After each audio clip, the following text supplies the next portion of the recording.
Hi, today ang iluluto natin ay isa na namang paboritong ulam ng mga Filipino. So I'm calling this Daddy Bill's Bopis. So kung tatanungin niyo kung sino si Daddy Bill, siya actually yung aking father-in-law.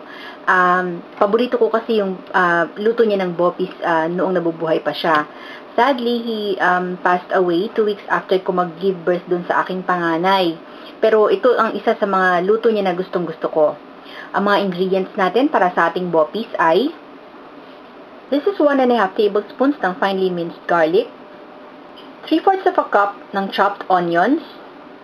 So, pag nagluluto ng bopis, usually ang ginagamit sa kanya is lamang loob. So, yung ibang ginagamit lang is yung heart at saka yung lungs. Pero yung aking biyanan, pag gumagawa siya ng bopis, halos lahat ng laman loob, sinasama niya. So, iba-ibang klase. Ngayon, ang gagamitin natin dito is yung tinatawag natin na spleen, yung kidney at saka yung heart. So, we have here 2 cups each ng boiled and chopped heart, kidney, at saka spleen. This is 4 cups ng labanos or radish, or yung ibang tawag dito ay daikon. So, chinap natin siya, halos kasing lalaki nung pagkaka-chop natin dun sa heart, liver, and kidney. So, ibang nagluluto ng bopis, hindi nila nilalagyan ng radish yung kanilang bopis. Pero yung aking biyanan nga, naglalagay siya ng radish sa kanyang bopis at gustong-gusto ko yon. 1 big red bell pepper, chopped.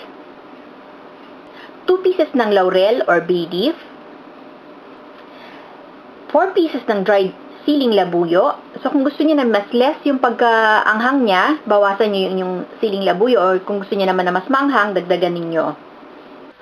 This is half a cup ng native vinegar.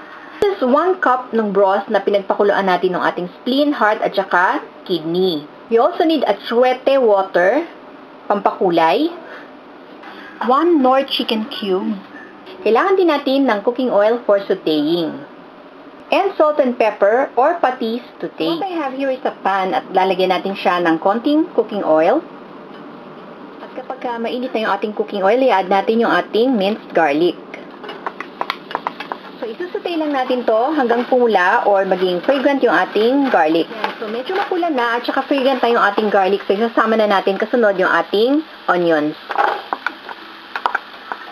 Isusutay natin to hanggang lumambot yung ating onions. Next, i-add natin yung ating siling labuyo. Saka yung ating laurel.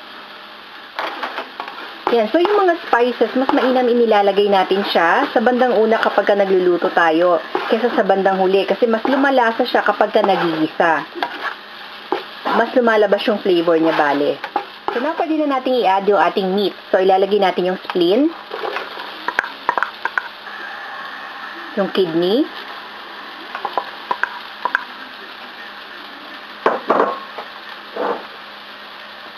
tsaka yung heart.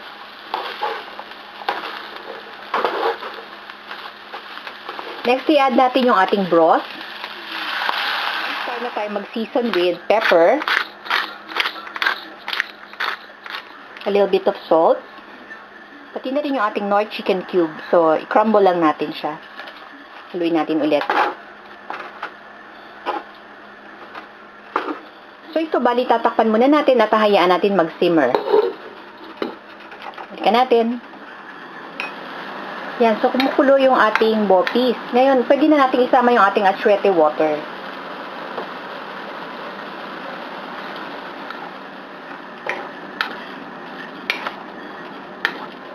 So, tatakpan natin ito ulit at hayaan natin ma-reduce pa ng konti yung liquid niya. Yan, so medyo na-reduce na yung ating liquid. Ngayon, pwede na natin i-add yung ating suka. So, kagaya ng sinasabi ko, pagka nagluluto tayo na dinadagdagan natin ng suka, hindi natin dapat haluin yung ating niluluto after natin i-add yung suka. Kasi pag hinalo natin, mangyayari sa kanya is parang mahihilaw yung suka. So, ito, hayaan lang natin na kumulo nang hindi natin tinatakpan hanggang mag-evaporate ng konti yung ating liquid at maluto yung suka. So, babalikan natin ito ulit. Medyo matagal na rin na nagsisimmer yung ating bopis, so pwede na nating haluin. So, na-reduce na rin yung ating sabaw. Ngayon, kapag medyo natuyo siya masyado, pwedeng dagdagan nyo nung pinagpakuluan natin, or pwede rin naman na water ang ilagay ninyo. Tikman muna natin. I'm gonna add more salt. And a bit more ng pepper. So, kung gusto nyo gamitin patis, po pwede rin. Ngayon yung suka, kasi iba-iba rin naman ang suka. Meron tayong nabibiling suka na hindi masyadong maasim. So, po pwede rin na dagdagan nyo to kung natatabangan kayo. So, adjust nyo na lang yung lasa according sa taste ninyo. So, pwede rin natin i-add yung ating chopped na red bell pepper. Pati na rin yung ating labanos.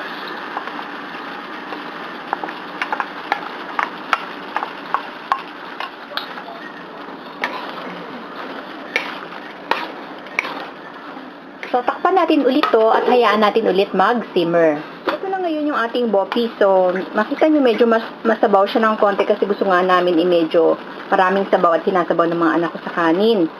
So, ito actually luto na yung ating labanos at saka yung bell pepper. So, pwede na nating patayin. Pero, kung gusto ninyo na i-reduce pa yung liquid, hayaan nyo lang siyang kumulo hanggang ma-reach nyo yung dami ng liquid na gusto ninyo.